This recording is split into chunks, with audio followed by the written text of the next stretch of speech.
Thank you, Mr. Speaker. In an effort to hide from his failures, the Prime Minister spent this week arguing about an ancient relic that only a tiny minority of the British public have any interest in. Mr. Speaker, that's enough about the Tory party. In 2019, they all promised the country that they would control immigration, numbers will come down, the British people will be in control. How's it going? Prime Minister. Mr. Speaker, let me be crystal clear. The levels of migration are far too high, and I'm determined to bring them back down to sustainable levels. That's why we've asked the Migration Advisory Council to review certain elements of the system. We're reviewing those findings and we'll bring forward next steps. But earlier this year, we announced the toughest action ever taken to reduce legal migration. The effects of that action are yet to be felt. It will impact 150,000 student dependents, and forecasts show that migration is likely to drop as a result. But all we've heard up until this moment from the Honourable Gentleman on this topic is a secret backroom deal with the EU that would see an additional 100,000 migrants here every year. Mr. Speaker, never mind the British Museum, it's the Prime Minister who's obviously lost his marbles.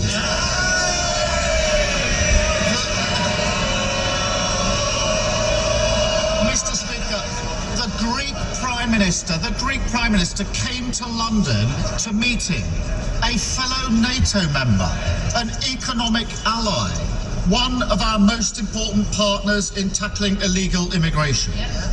But instead of using that meeting to discuss those serious issues, he tried to humiliate him and cancelled at the last minute. Why such small politics, Prime Minister? Prime Minister. Mr. Speaker, of course, we're always happy to discuss important topics of substance with our allies, like tackling illegal migration or indeed strengthening our security. But when it was clear that the purpose of a meeting was not to discuss substantive issues for the future, but rather to grandstand and relitigate issues of the past, it wasn't appropriate. But furthermore, when specific commitments and specific assurances on that topic were made to this country and then were broken, it may seem alien to him, but my view is when people make commitments, they should keep them. Mr. Speaker, I discussed with the Greek Prime Minister the economy, security, immigration. I also told him we wouldn't change the law regarding the marbles. It's not that difficult, Prime Minister. The reality is simple. He has no plan on boat crossings, and migration is at a record high. His policy is that companies can pay workers from abroad 20% less than British workers. That has contributed to those record high immigration levels, hasn't it?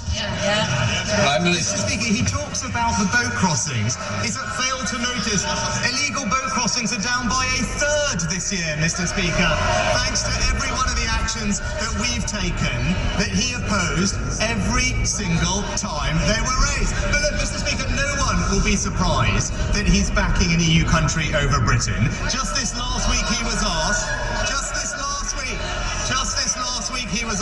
which song best sums up the Labour Party. What did he come up with? Well, Mr. Speaker, he showed his true colours and chose Ode to Joy, literally the anthem of the European Union. And he will back Brussels over Britain every single time. Let me get this straight. The Prime Minister is now saying that meeting the Prime Minister of Greece is somehow supporting the EU instead of discussing serious issues. He's just got dug further into that hole that he's made for himself. And rather than deal with the facts, he's prosecuting his one-man war on reality. And that reality is stuck. Under this government, a bricklayer from overseas can be paid £2,500 less than somebody who's already here.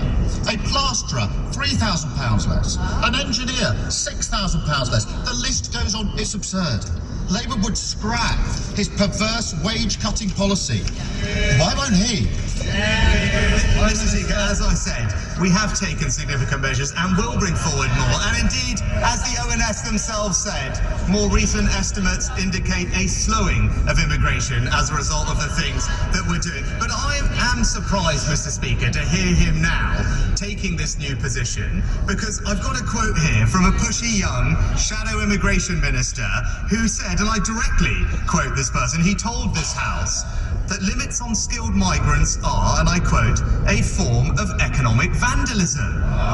Who could possibly have taken such a bizarre position to only then U-turn? It will come as no surprise to anybody that it was him. Mr. Speaker, there's only one party that's lost control of the borders, and they're sitting right there. And this is a government not just in turmoil, in open revolt. The immigration minister thinks the Prime Minister is failing because apparently nobody will listen to his secret plan. The former Home Secretary thinks he's failing because of his magical thinking. The current Home Secretary thinks he's failing. He even took time out of his busy schedule insulting people in the Northeast to admit he agrees with Labour. The Prime Minister seems to be the only person on the Tory benches without his own personal immigration plan. Clearly, his own side don't have any faith in him. Why should the public? Mr. Speaker, it's really a bit rich to hear about this from someone who described all immigration law as racist, who literally said it was a mistake to control immigration.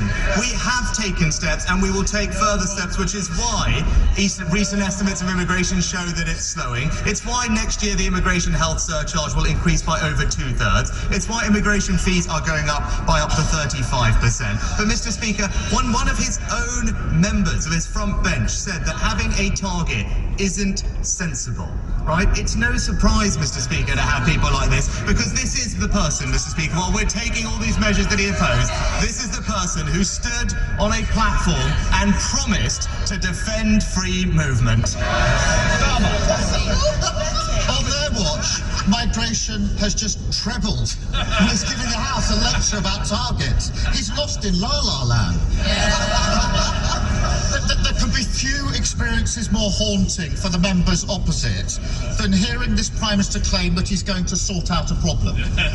First, he said he'd get the NHS waiting list down. They went up. Unabashed by that, he said he'd get control of immigration. It's gone up. Following that experience, he turned his hand to bringing taxes down. And, would you believe it, the tax burden is now going to be higher than ever. It is ironic that he's suddenly taken such a keen interest in Greek culture, when he's clearly become the man with the reverse Midas touch.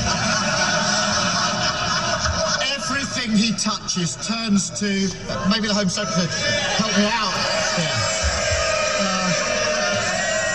Rubbish. So will the Prime Minister do the country a favour? We'll have to check the tape again, Mr. Speaker, I think.